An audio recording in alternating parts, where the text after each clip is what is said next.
February 5th, 2010, about 9 p.m. In northeast DC, a couple hours into the storm. Probably a good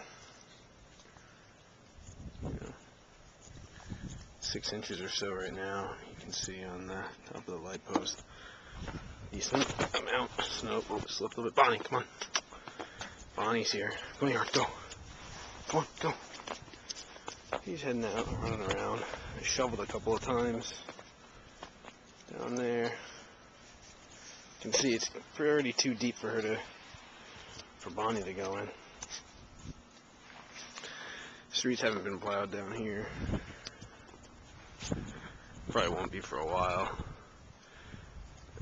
He's coming down pretty good. You can make it out up there. Said this is still fairly light compared to what we're going to get in a couple hours. Probably 2 or 3 hours from now, they said we could be getting about 2 inches an hour. Bonnie, go. Come on. Bonnie, hey, come on. I'm trying to get Bonnie to go over here into the yard. You can see that it's getting there. Getting pretty deep for Bonzo. Good girl. You want to go inside? You want to go inside? Go inside. Come on. Come on. Let's go. Come on. There she goes. Alright.